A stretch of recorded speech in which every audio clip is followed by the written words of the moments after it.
Hi friends, Swapna गुरुकुल चॅनलमध्ये तुम्हा सर्वांचे स्वागत आहे. फ्रेंड्स, आजच्या व्हिडिओमध्ये आज आपण कथा येडाई देवीची ऐकणार आहोत.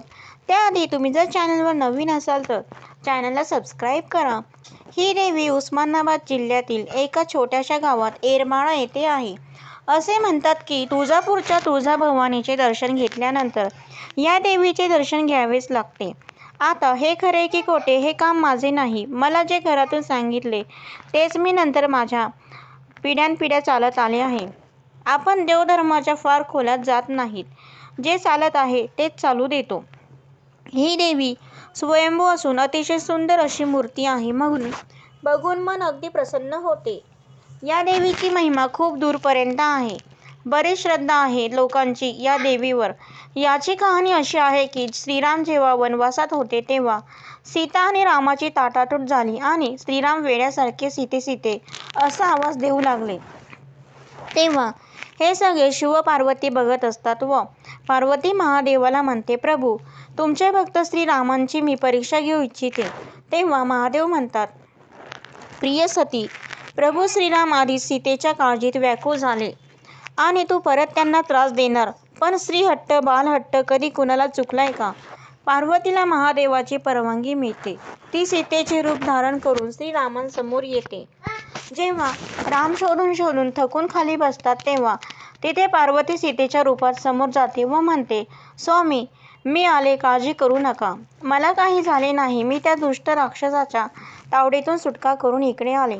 श्रीराम डोळे उघडून बघतात व लागलीच तिचा हात झटकून म्हणतात, माते सती तुम्ही इकडे आले का? अशी आपल्या लेकरांची परीक्षा घेताय. तेव्हा पार्वतीला मोठे नवल वाटले की श्रीरामाने एका क्षणात मला ओळखले. ती रामाला विचारते, तुम्ही मला कसे ओळखले? तेव्हा राम म्हणतात की सीता माझ्या रोमारोमात आहे. तिच्या व्यतिरिक्त माझ्या आयुष्यात येणारी प्रत्येक स्त्री ही माझ्यासाठी माते समानच आहे. मग ते विनंती करतात की तुम्ही तुमच्या खऱ्या रूपात मला दर्शन द्यावे. मग पार्वती म्हणाले की मी येथे तुम्हाला सती रूपात दर्शन नक्की देईन, पण माझे या ठिकाणी एक मंदिर बांधावे. मग तिथेच पार्वती स्वयंभू स्थापित झाली. तेव्हापासून हे मंदिर आहे. मंदिर खूप भव्य दिव्य आणि प्रचंड गर्दी असते. घरात कुठलेही शुभ कार्य झाले की अंबाबाईच्या व येडाईच्या दर्शनाला लोक आवर्जून जातात. असे म्हणतात की तिथे काही काळात चुन्याचा पाऊस पडतो व लोक जेव्हा मंदिराला प्रदक्षिणा घालतात तेव्हा तो चुना गोळा करून मंदिराजवळ टाकतात व याच चुन्याचा वापर करून वर्षातून एकदा रंग द्यायला करतात. अशी येडाई देवीची कथा. तर फ्रेंड, अशा प्रकारे आपली कथा समाप्त होत आहे.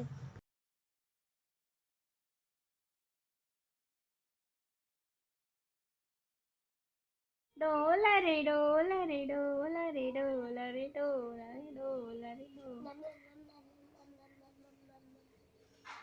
डोला रे डोला रे डोला